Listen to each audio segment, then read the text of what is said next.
Hello दोस्तों, प्रिया histology में आप सबका स्वागत है। जैसा कि आप सबको पता है, मैंने आप लोगों के लिए हिस्ट्री एनसीईआरटी की एक सीरीज़ की शुरुआत की है, जिसमें मैंने चैप्टर्स को अच्छे से कंप्लीट करा रही हूँ। उसमें मैंने क्लास 6, 7 की एनसीईआरटी को अच्छे से कंप्लीट करा दिया है। अब हम लोग आगे बढ़ रहे हैं क्लास 8 की एनसीईआरटी पर, जिसमें मैंने चैप्टर 1 को अच्छे से कंप्लीट करा दिया है। आज हम लोग चैप्टर 2 पर आए हैं। ओके दोस्तों, सबसे पहले देखते हैं चैप्टर 2 का नाम, व्यापार से साम्राज्य तक कंपनी की सत्ता स्थापित होती थी। ठीक है दोस्तों, तो आपके माइंड में सवाल आएगा कि ऐसा क्यों बोला गया है कि व्यापार से साम्राज्य तक कंपनी की सत्ता। आपको पता है दोस्तों, हमारे देश में अंग्रेज़ों ने बहुत सालों तक राज किया, तो वो ऐसे ही राज नहीं कर बैठे। उन्होंने बहुत सारी प्लानिंग की थी, वो कैसे कैसे हमारे देश में आए, फिर उन्होंने कैसे अपनी कंपनी स्थापित की, लोगों के ऊपर नियंत्रण किया, उसके बाद जाके वो हमारे देश में एक सत्ता स्थापित कर पाए। तो ठीक है, हम आगे चैप्टर्स के बारे में डिटेल में पढ़ते हैं। आपको एक बात बता दूं दोस्तों कि ये जो चैप्टर है वो आधुनिक भारत पे बेस्ड है। ठीक है, इसका है मेन एम है आधुनिक भारत के बारे में जानना। मुग़ल बादशाहों में औरंगजेब आखिरी शक्तिशाली बादशाह थे। उन्होंने वर्तमान भारत के एक बहुत बड़े हिस्से पर नियंत्रण स्थापित कर लिया था। 1707 में उनकी मृत्यु के बाद बहुत सारे मुग़ल सूबेदार और बड़े बड़े जमींदार अपनी ताकत दिखाने लगे थे। अपनी क्षेत्रीय रियासतें कायम कर ली थी। जैसे जैसे विभिन्न भागों में ताकतवर क्षेत्रीय रियासतें सामने आने लगी, दिल्ली अधिक दिनों तक प्रभावी केंद्र के रूप में नहीं रह सकी।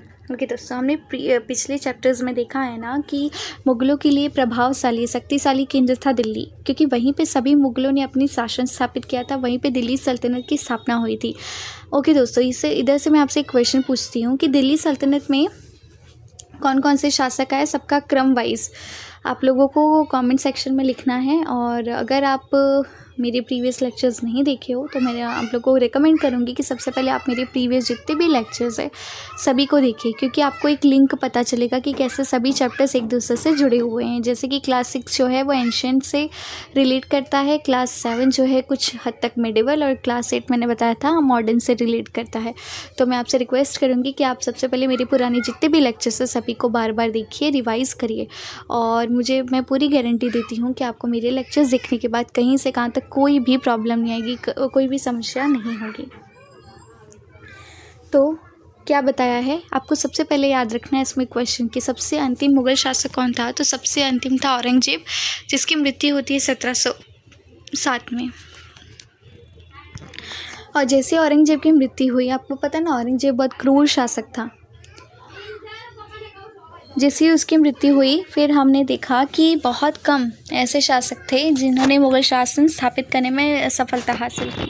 18वीं सदी के उत्तरार्ध तक राजनीतिक क्षितिज पर अंग्रेज़ों के रूप में एक नई ताकत उभरने लगी थी। कि आप जानते हैं कि अंग्रेज़ पहले एक छोटी सी व्यापारी कंपनी के रूप में भारत आए थे। ठीक है, क्या बोला गया दोस्तों, उन्होंने क्वेश्चन पूछा कि क्या आपको पता था कि अंग्रेज़ भारत कैसे आए थे।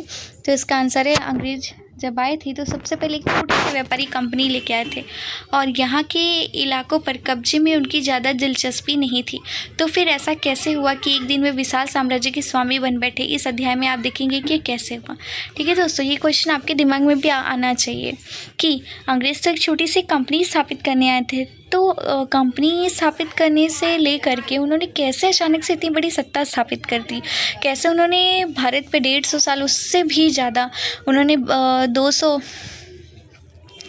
साल उन्होंने उससे भी ज़्यादा भारत के ऊपर राज किया, और साथ ही साथ में पूरा भारत को पूरे तरीके से गुलाम बना दिया। देखते हैं, यहाँ से इंपॉर्टेंट क्वेश्चन शुरू होगा दोस्तों, एग्ज़ाम में भी आएगा। और अगर आप लोग स्टूडेंट हो तो आप अंडरलाइन करते चलो नोटबुक में, टेक्स्ट बुक में। अगर टेक्स्ट बुक नहीं है तो आप नोट्स बनाते जाओ। पहला आता है पूर्व में ईस्ट इंडिया कंपनी का आना। बहुत कॉमन क्वेश्चन है, हमेशा पूछा जाता है कि ईस्ट इंडिया कंपनी भारत में कब आई। तो सन 1600 में ईस्ट इंडिया कंपनी ने इंग्लैंड की महारानी एलिजाबेथ प्रथम से चार्टर अर्थात इजाज़तनामा हासिल कर लिया था। ठीक है, जो इंग्लैंड की कंपनी थी वो 1600 में भारत आई थी। और वो भारत कैसे आई थी, भारत आने से पहले उन्होंने चार्टर मांगा था एलिजाबेथ से। जिससे कंपनी को पूरब से व्यापार करने का एक अधिकार मिल गया। और जब उन्होंने चार्टर मांगा तो अब उन्हें व्यापार करने का एक अधिकार मिल गया। कहाँ, कौन सी जगह से? पूरब देश। पूर्व के देश मतलब हमारा भारत देश।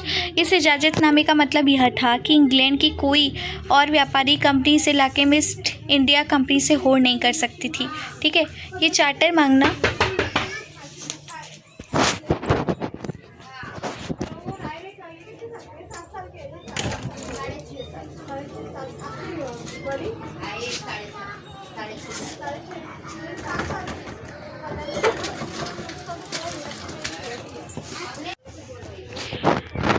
सॉरी दोस्तों, डिस्टर्बेंस के लिए हम आगे कंटिन्यू करते हैं। तो यहाँ पे क्वेश्चन है कि 1600 में ईस्ट इंडिया कंपनी आई और उन्होंने चार्टर, ठीक है, चार्टर इजाज़तनामा मांगा। किसे मांगा? एलिजाबेथ से मांगा। सॉरी दोस्तों, थोड़ा डिस्टर्बेंस या बैकग्राउंड नॉइज़ बहुत आ रही होगी आप लोगों को, बट आप लोग क्या कॉन्स्टेंट पे ध्यान दीजिए, कॉन्सेप्ट पे ध्यान दीजिए, तो आपको चीज़ें और समझ में आएंगी। सबसे पहले क्या याद रखना है? अंग्रेज़ आए। कहाँ आए? भारत में। कौन से सन में आए? 1600 में। कैसे आए? तो उन्होंने इजाज़त मांगा। किससे मांगा? तो एलिजाबेथ से। इस चार्टर की सारी कंपनी समुद्र पार जाकर नए इलाके को खंगाल सकती थी और वहाँ से सस्ती कीमत पर चीज़ें खरीद कर उन्हें यूरोप में ऊंची कीमत पर बेच सकती थी। कंपनी को दूसरी अंग्रेज़ व्यापारिक कंपनियों से प्रतिस्पर्धा का कोई भय नहीं था। ठीक है, कंपनियों को दूसरी अंग्रेज़ व्यापारिक कंपनियों से प्रतिस्पर्धा का कोई भय नहीं था। उस ज़माने में वाणिज्यिक कंपनियां मोटे तौर पर प्रतिस्पर्धा से बचकर, एक मिनट, लेकिन यह शाही दस्तावेज दूसरी यूरोपीय ताकतों को पूरब के बाज़ारों में आने से नहीं रोक सकता था। जब तक इंग्लैंड के जहाज़ अफ्रीका के पश्चिम तट को छूते हुए केप ऑफ गुड होप का चक्कर लगाकर हिंद महासागर पार करते, तब तक पुर्तगालियों ने भारत के पश्चिमी तट पर अपनी उपस्थिति दर्ज करा ली थी। क्या हुआ दोस्तों? सिर्फ अंग्रेज़ ही नहीं थे जो भारत पर आए थे, उनके पहले ऐसे बहुत सारे लोग थे जिन्होंने भारत में आए भी और भारत में शासन स्थापित करने की भी कोशिश की थी। उसमें से थे पुर्तगाली। बट उसके पहले एक चीज़ याद रखो, जो अंग्रेज़ थे उन्हें पूरा पावर मिल गया था। पावर क्या था? कि वो लोग यूरोप, भारत से चीज़ें सस्ते दाम पे ख़रीदते थे और यूरोप में ले जाके उसे महंगे दाम पर बेचते थे। सपोज़ एग्ज़ाम्पल कि मैं अपने देश से चीज़ें सस्ते में ले जा रही हूँ और विदेश में जाके उसे महंगे में बेच रही हूँ, तो इससे मुझे क्या होगा? बेनिफिट होगा। अब क्या हुआ कि इंग्लैंड के जहाज़, यहाँ पे देखो,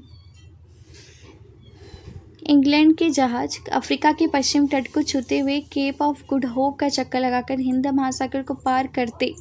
ठीक है, जब तक इंग्लैंड के लोग जहाज़ के माध्यम से, कहाँ से? अफ्रीका के केप ऑफ गुड होप का चक्कर लगाकर हिंद महासागर पार कर रहे थे, तभी तक पुर्तगालियों ने भारत के पश्चिमी तट पर आकर अपनी उपस्थिति दर्ज करा दी। देखो दोस्तों, मैं बता रही हूँ, यहाँ पे आप मैप में आओगे ना, तो ये आपको हमारा दिखेगा भारत, ये है हमारा भारत देश यहाँ पे।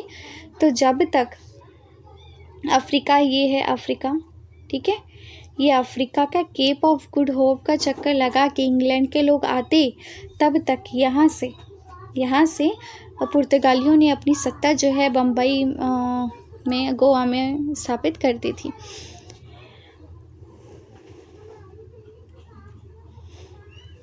वे गोवा में अपना ठिकाना बना चुके थे। उन्होंने कहाँ अपना ठिकाना बनाया था? पुर्तगालियों ने। और ओके दोस्तों, आपको स्टोरी समझ में आ रही है? अगर नहीं आ रही है तो आप कमेंट सेक्शन में लिखो, तो जिससे मुझे पता चलेगा कि आपको कहाँ पे तकलीफ़ हो रही है और कौन सा टॉपिक समझ में नहीं आ रहा है।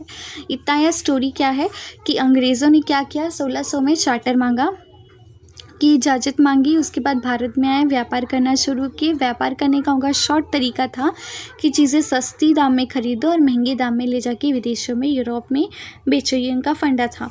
और जैसे ही वो मतलब जहाज़ के माध्यम से आते, भारत में एंटर करते, उसके पहले पश्चिमी तट पर जो पुर्तगाली थे उन्होंने अपना ठिकाना बसा लिया था बम्बई और गोवा साइड में।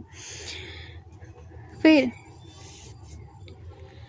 पुर्तगाल के खोजी यात्री वास्को द गामा ने 1498 में पहली बार भारत तक पहुंचने के इस समुद्र मार्ग का पता लगाया। बहुत इंपॉर्टेंट है, हर गवर्नमेंट एग्जाम्स में पूछा जाता है कि भारत तक पहुंचने का सबसे पहला रास्ता किसने खोजा था? पुर्तगाली ने खोजा था, और 1498 में। 17वीं शताब्दी की शुरुआत तक डच भी हिंद महासागर में व्यापार की संभावनाएं तलाशने लगे थे और कुछ ही समय बाद फ्रांसीसी व्यापारी भी सामने आ गए। क्या हुआ? देखो, सिर्फ अंग्रेज़ ही नहीं थे। अंग्रेज़ अभी हमने देखा, पहले कौन आए? अंग्रेज़, ठीक है, अंग्रेज़ थे, फिर दूसरे थे पुर्तगाली, तीसरे फ्रांसीसी और फोर्थ डच। ये सभी लोग भारत में आना चाहते थे। समस्या यह थी कि सारी कंपनियां एक जैसी चीज़ें खरीदना चाहती थी। यूरोप के बाज़ारों में भारत के बने बारीक सूती कपड़े और रेशम की ज़बरदस्त मांग थी। अब क्या दिक्कत आती ना दोस्तों, मान लो अगर कोई एक चॉकलेट है और एक चॉकलेट को खरीदने के लिए 4 लोग खड़े हैं, तो उसमें से वो चॉकलेट उसी को मिल पाएगा जिसके पास अच्छे पैसे होंगे उसे खरीदने के लिए, ठीक है। तो वही हाल था कि भारत ऐसा देश था, ऐसे इसलिए उसे सोने की चिड़िया कहा जाता है ना, वो ऐसा देश था कि जिस पे सभी लोगों की नज़र थी और सभी कंपनियां, मतलब फ्रांस की कंपनियां, डच कंपनियां, डेनिश और पुर्तगाली कंपनियां, सभी लोग भारत की चीज़ें खरीदना चाहते थे। उसका रीज़न था कि भारत में जो भी मिर्च मसाले हैं, कपड़े हैं, सूती कपड़े हैं, बारीक कपड़े हैं, वो सभी की मांग कहाँ थी? विदेशों में थी। इनके अलावा काली मिर्च, लौंग, इलायची, दालचीनी की भी ज़बरदस्त मांग रहती थी। जितने भी स्पाइसेस है, काली मिर्च, लौंग, इलायची, दालचीनी, सबकी मांग थी। यूरोपीय कंपनियों के बीच इस बढ़ती प्रतिस्पर्धा से भारतीय बाजारों में इन चीज़ों की कीमतें बढ़ने लगी, उनसे मिलने वाला मुनाफा भी गिरने लगा। अब इन व्यापारिक कंपनियों के फलने फूलने का यही एक रास्ता था कि वे अपनी प्रतिस्पर्धी कंपनियों को ख़त्म कर दें, ठीक है। अब देखो, अगर आप व्यापार करना चाहते हो और जैसे कि एक जगह है वहाँ पे सिर्फ आप करना चाहते हो, तो आप कैसे करोगे? तो आपको सबसे पहले अपनी जितनी भी प्रतिस्पर्धी है सबको क्या करना पड़ेगा? नष्ट करना पड़ेगा, ख़त्म करना पड़ेगा, तभी आप व्यापार कर सकते हो। लिहाजा बाजारों पर कब्जे की इस होड़ ने व्यापारिक कंपनियों के बीच लड़ाइयों की शुरुआत कर दी और 17वीं 18वीं शताब्दी में जब भी मौका मिलता तो कोई सी एक कंपनी किसी दूसरी कंपनी के जहाज़ डुबो देती, रास्ते में रुकावटें खड़ी कर देती और माल से लदी जहाज़ों को आगे बढ़ने से रोक देती। क्या हुआ? अंग्रेज़, फ्रांसीसी, डच, डेनिश, पुर्तगाली सभी आए। सभी लोग व्यापार करना चाहते थे, लेकिन व्यापार तो कोई एक ही इंसान कर पाएगा, क्योंकि ये भारत के लिए नामुमकिन था। मतलब कि इतने सारे देशों के लिए कच्चे माल और सामान की आपूर्ति करना, ठीक है। तो जब भी मौका पाते थे तो एक कंपनी दूसरी कंपनी से लड़ाई करती थी, और लड़ाई कैसे करती थी उसका पूरा डिस्क्रिप्शन आपको यहाँ पे दिया हुआ है कि जहाज़ को डुबो देती थी, सामान से लदे हुए जहाज़ को भी डुबो देती थी, और जब भी कोई जहाज़ निकलती थी व्यापार के लिए तो उसके सामने का रास्ता रोक देती थी। यह व्यापार हथियारों की मदद से चल रहा था और व्यापारिक चौकियों को किलेबंदी के जरिए सुरक्षित रखा जाता था। अपनी बस्तियों को किलेबंद करने और व्यापार में मुनाफा कमाने की इन कोशिशों के कारण स्थानीय शासकों से भी टकराव होने लगे। इस प्रकार व्यापार और राजनीति को एक दूसरे से अलग रखना कंपनी के लिए मुश्किल होता जा रहा था। ये देखिए कि यह कैसे हुआ। क्या हुआ कि लोगों को व्यापार में मुनाफा भी कमाना था, व्यापार भी करना था, और लेकिन शासकों के बीच में तो टकराव हो रहे थे, और मतलब लोग राजनीति कर रहे थे, पॉलिटिक्स कर रहे थे कि कैसे हम सिर्फ अपना वर्चस्व बढ़ाए, सामने वाले का गिराएं।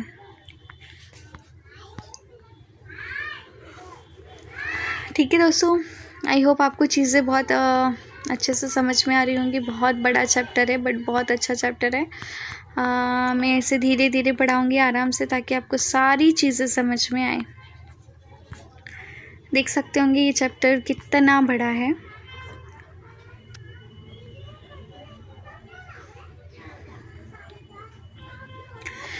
अब आएगा व्यापार से। कहाँ पे हैं हम लोग?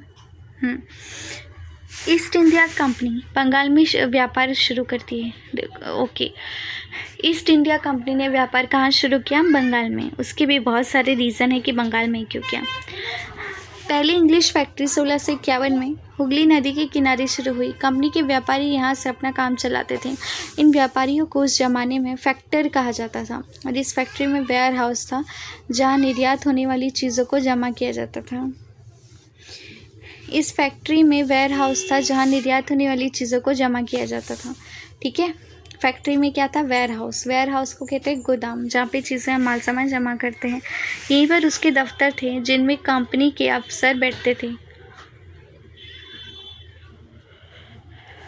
जैसे जैसे व्यापार फैला, कंपनी के सौदागरों और व्यापारियों को फैक्ट्री के आसपास आकर बसने के लिए प्रेरित किया। 1696 तक कंपनी ने इस आबादी के चारों तरफ एक किला बनाना शुरू कर दिया।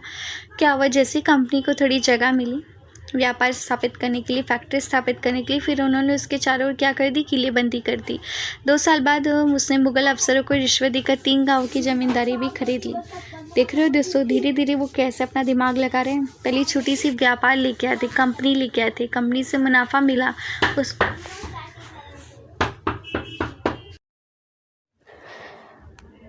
हेलो दोस्तों, प्रिया हिस्टोलॉजी में आप सबका स्वागत है। जैसा कि आपको पता है, मैंने आप लोगों के लिए हिस्ट्री एनसीईआरटी की एक सीरीज़ की शुरुआत की है, जिसमें मैंने क्लास 6 और 7 को अच्छे से कंप्लीट करा दिया है। अगर आज आप लोग मेरे चैनल पर नए हो, पहला वीडियो देख रहे हो, तो मैं आपको रिकमेंड करूँगी कि मेरी क्लास 6 और 7 की एनसीईआरटी को कम्प्लीटली अच्छे से देखिए। ओके दोस्तों, पिछले चैप्टर्स में हमने चैप्टर 2 की शुरुआत कर दी थी। चैप्टर 2 का नाम है व्यापार से साम्राज्य तक कंपनी की सत्ता स्थापित होती है। कैसे होती है दोस्तों, देखिए, बहुत इम्पॉर्टेंट है, यहाँ से देखिए। ईस्ट इंडिया कंपनी बंगाल में व्यापार शुरू करती है और पहली इंग्लिश फैक्ट्री 1651 में हुगली नदी के किनारे शुरू हुई और कंपनी के व्यापार यहीं से अपना काम चलाते थे।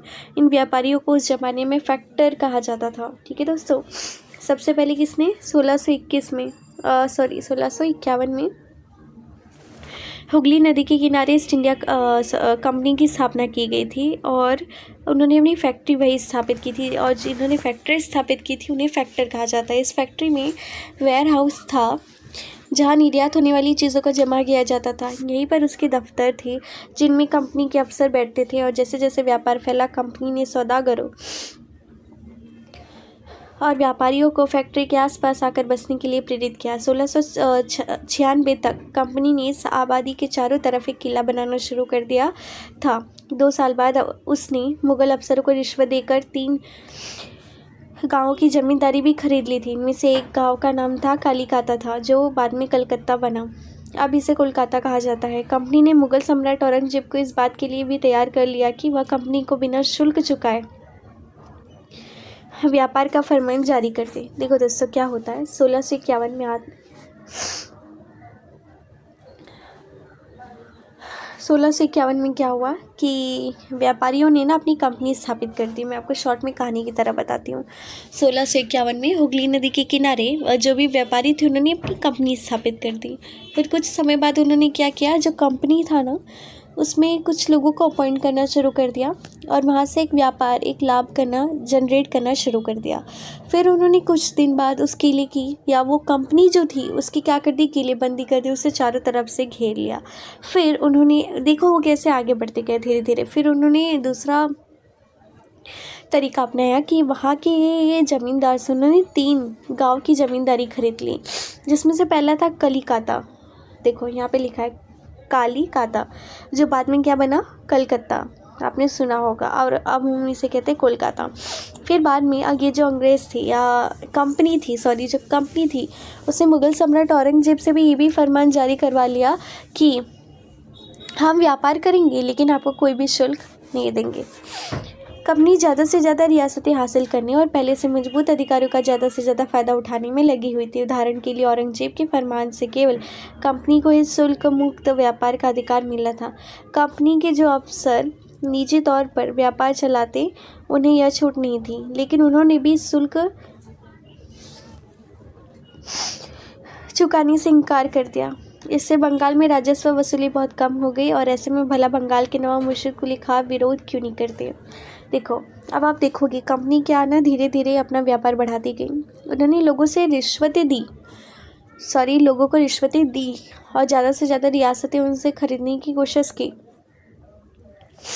उन्होंने लोगों से फ़ायदा उठाया, बट क्या हुआ कि जैसा कि उन्होंने कंपनी ने औरंगजेब से ये फरमान जारी करवा लिया था कि हम व्यापार तो करेंगे लेकिन आपको शुल्क नहीं देंगे।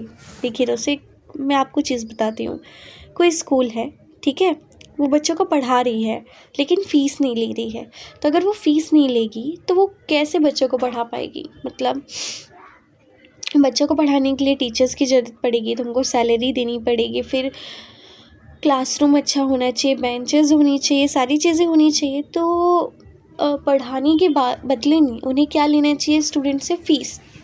अगर हम प्राइवेट्स की बात करें तो ऐसे ही जो कंपनी थी वो व्यापार करती थी, मतलब हमारे ही देश में रह के, हमारे ही ज़मीन का इस्तेमाल करके, हमारे ही जितने भी कच्चे माल है, जितनी भी सामग्री है, सबका इस्तेमाल करती थी वो। लेकिन उसके बदले में कोई भी मुआवजा या कोई भी शुल्क वो गवर्नमेंट को नहीं देती थी, सॉरी हमें नहीं देती थी, भारत के लोगों को।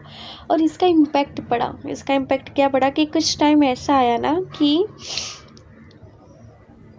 जो बंगाल प्रांत था, वहाँ पे राजस्व वसूली बहुत ही कम हो गई थी, बहुत ज़्यादा कम हो गई थी, क्योंकि खर्च होते जा रहा है लेकिन वसूली कुछ नहीं हो रही, इनकम नहीं हो रहा है। तो वहाँ पर अब आते हैं पिक्चर में बंगाल के नवाब मुर्शिद कुली खां। देखिए दोस्तों, एक स्टोरी वाइब्स में पढ़िए कि कहानी के तौर पे पढ़ेंगे ना तो आधुनिक भारत आपको समझने में बहुत मज़ा आएगा कि कैसे सबसे पहले अंग्रेज़ लोग आए, उन्होंने ज़मींदारी ली, वहाँ अपनी कंपनी स्थापित की, फिर कंपनी की किलेबंदी की, फिर ऐसा औरंगजेब से फरमान जारी करवाया कि हम व्यापार करेंगे लेकिन कर नहीं देंगे। उसके बाद कैसे धीरे धीरे बंगाल में अकाल की स्थिति आ गई, राजस्व की कमी देखने को मिली, बहुत सारी चीज़ें आई। अब व्यापार से युद्ध तक। और बाजू में आप लोग को एक चित्र दिख रहा होगा रॉबर्ट क्लाइव का। तो ये जो रॉबर्ट क्लाइव थे, ये गवर्नर जनरल थे उस टाइम के। इनका बहुत ही अहम रोल है इसमें। देखिए 18वीं सदी की शुरुआत में कंपनी और बंगाल के नवाबों का टकराव काफ़ी बढ़ गया था। ठीक है दोस्तों, कब बढ़ा था? 18वीं सदी की शुरुआत में। किसका? कंपनी और बंगाल के नवाब। देखिए दोस्तों, किसी का टकराव भी बढ़ेगा, आप उसी की ज़मीन पे रह के व्यापार कर रहे हो और उसको मुआवजा नहीं दे रहे हो तो किसी को भी अच्छा नहीं लगेगा। समझो आपका घर है और आपके घर में ही कोई थर्ड पार्टी आके बोले कि ये मेरा घर है और वहीं रहने लगे और आपसे भाड़ा मांगे, ठीक है, तो वहाँ पे क्या क्रिएट होगा? फिर डिस्प्यूट, तकरार आएगी। 18वीं सदी की शुरुआत में कंपनी और बंगाल के नवाबों का टकराव काफ़ी बढ़ गया। औरंगजेब की मृत्यु के बाद बंगाल के नवाब अपनी ताकत दिखाने लगे थे। उस समय दूसरी क्षेत्रीय ताकतों की स्थिति भी ऐसी ही थी। मुर्शिद कुली खां के बाद अलीवर्दी खां और उसके बेटे, उसके बाद सिराजुद्दौला बंगाल के नवाब बने। क्या हुआ? बहुत है। अभी देखिए, अब ना स्टोरी शुरू हो रही है। आधुनिक भारत के इतिहास में क्या क्या चीज़ें कैसे हुई, सब स्टार्ट हो रहा है अभी। मैं आपको शॉर्ट में बताती हूँ। बंगाल का नवाब था, नाम याद रख लीजिए, बंगाल का नवाब था मुर्शिद कुली खां। और उनके बाद कौन बना? अलीवर्दी खां। और अलीवर्दी के बाद बनता है सिराजुद्दौला। बहुत नाम सुना होगा आपने इनका। व्यापार का अधिकार देने के बदले हाँ, ये सभी शक्तिशाली शासक थे। उन्होंने कंपनी को रियायतें देने से मना कर दिया और व्यापार का अधिकार देने के बदले कंपनी से नजराने मांगे, उसे सिक्के डालने का अधिकार नहीं दिया और उसकी किलेबंदी को बढ़ाने से रोक दिया। कंपनी पर धोखाधड़ी का आरोप लगाते हुए उन्होंने दलील दी कि उसकी वजह से बंगाल सरकार की राजस्व वसूली कम होती जा रही है, नवाबों की ताकत कमज़ोर पड़ रही है और कंपनी टैक्स चुकाने को तैयार नहीं थी। और उसके अफसरों ने अपमानजनक चिट्ठियाँ लिखी और नवाबों व उनके अधिकारियों को अपमानित करने का प्रयास किया। देखिए 18वीं सदी आई। उस सदी में ये हुआ कि बंगाल के जो नवाब थे और अंग्रेज़ कंपनी, दोनों के बीच में तकरार और युद्ध होना शुरू हो गया। युद्ध का रीज़न था कि जो बंगाल के नवाब थे, पहले मुर्शिद कुली खां, फिर अलीवर्दी खां और सिराजुद्दौला, ये तीनों बहुत ही शक्तिशाली शासक थे। जो सिराजुद्दौला था उसने ना कंपनी पे आरोप लगाना शुरू कर दिया। उन्होंने कहा सबसे पहले कि आप हमारी जगह पे रह के व्यापार कर रहे हो तो हमें सबसे पहले आप तो नजराने का मतलब होता है कि आप टैक्स के उससे समझ सकते हो कि कुछ भी मुआवजा तो आप हमें दो, आपको देना ही पड़ेगा। फिर दूसरी चीज़ सिराजुद्दौला ने कही कि आप हमारी ही जगह का इस्तेमाल कर रहे हो, आपको अब किलेबंदी करने से रुकना होगा। ठीक है, अंग्रेज़ लोग क्या कर रहे थे? ज़मींदारी खरीद रहे थे, ज़मीनें खरीद रहे थे, कंपनी की स्थापना कर रहे थे, फिर बाद में उसको किलेबंदी कर दे रहे थे। किलेबंदी से तात्पर्य यह है कि मान लो मेरा घर है, ठीक है, मेरे घर की सुरक्षा के लिए मैंने उसके चारों तरफ से उसकी सुरक्षा के लिए किलेबंदी करवा दी। मतलब हाँ, बड़े बड़े मैंने एक महल जैसा बना दिया, 4 दीवारी, कि मेरे अब घर में कोई भी तीसरा एंटर नहीं कर सकता। तो सिराजुद्दौला ने कहा कि अब आपको किलेबंदी करवाना रोकना पड़ेगा। ठीक है दोस्तों, आपको समझ में आ रहा है? मैं फिर से रिपीट करती हूँ। पहली चीज़ उन्होंने कही कि आप मेरी ज़मीन पे रह के व्यापार कर रहे हो, आप हमें नजराना दोगे। दूसरी चीज़ उन्होंने कही कि आपको अपनी कंपनी की किलेबंदी रोकनी पड़ेगी। तीसरी चीज़ उन्होंने कही कि कंपनी जो भी व्यापार कर रही है उन्हें बदले में क्या चुकाना पड़ेगा? टैक्स।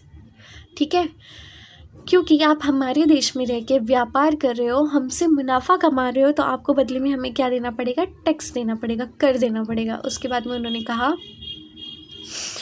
कि बहुत सारी अपमानजनक चिट्ठियाँ भी लिखी और कहा कि अब आपको हमारे हिसाब से रहना पड़ेगा। और सिराजुद्दौला ने ये भी कहा कि सिक्के ढलवाना अब बंद करो ज़्यादा से ज़्यादा।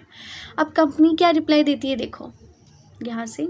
कंपनी का कहना था कि स्थानीय अधिकारियों की बेतुकी मांगों से कंपनी का व्यापार तबाह हो रहा है और व्यापार तभी फल फूल सकता है जब सरकार शुल्क हटा ले।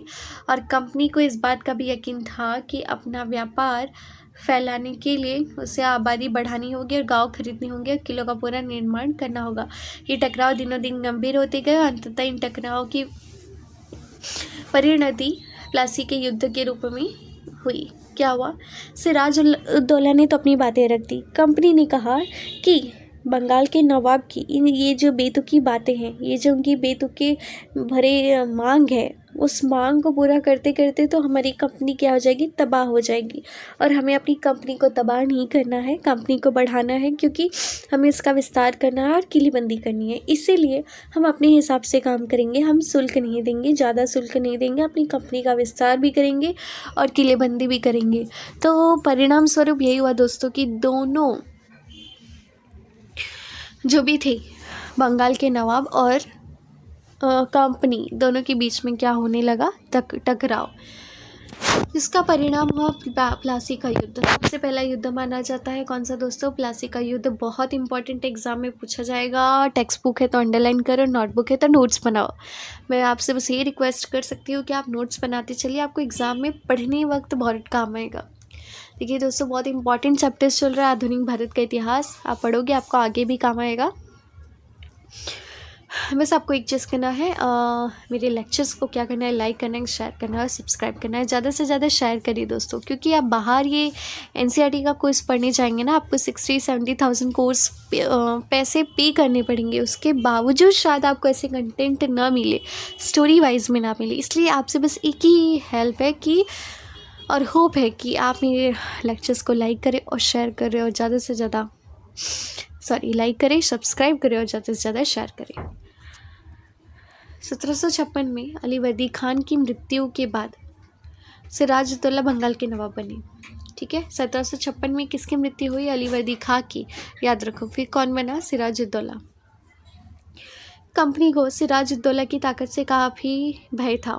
सिराजुद्दौला की जगह कंपनी एक ऐसा कठपुतली नवाब चाहती थी जो उसे व्यापारिक रियासतें और अन्य सुविधाएं आसानी से देने में आनाकानी न करे। कंपनी ने प्रयास किया कि सिराजुद्दौला के प्रतिद्वंदियों में से किसी को नवाब बना दिया जाए और कंपनी को कामयाबी नहीं मिली। और जवाब में सिराजुद्दौला ने हुक्म दिया कि कंपनी उनके राज्य के राजनीतिक मामलों में टांग अड़ाना बंद कर दे और किलेबंदी रोके और बाकायदा राजस्व चुकाए। अब दोनों पक्ष पीछे हटने को तैयार नहीं हुए तो अपने 30,000 सिपाहियों के साथ नवाब के ने कासिम बाजार में स्थित इंग्लिश फैक्ट्री पर हमला बोल दिया। क्या हुआ कि दोनों के बीच में लड़ाइयाँ हुई। बंगाल के नवाब ने कहा कि आप अपनी कंपनी की किलेबंदी करना बंद कर दो और हमें शांति से राजस्व चुकाओ। बट नवाब ने कंपनी ने कहा कि ना ही हम किलेबंदी रोकेंगे और ना ही हम राजस्व चुकाएंगे। अब कोई कितने दिन तक बर्दाश्त करेगा? अब क्या हुआ? उसका परिणाम ये निकला कि जो बंगाल के नवाब थे अपने 30,000 सैनिकों के साथ कासिम बाजार में उन्होंने इंग्लिश फैक्ट्री पर हमला बोल दिया। अब क्या होता है देखो, नवाब की फौजों ने कंपनी के अफसरों को गिरफ्तार कर लिया और गोदाम पर ताला डाल दिया। अब नवाब की जो भी फौजें थी उन्होंने क्या किया? पहले तो हमला बोला, फिर एक मिनट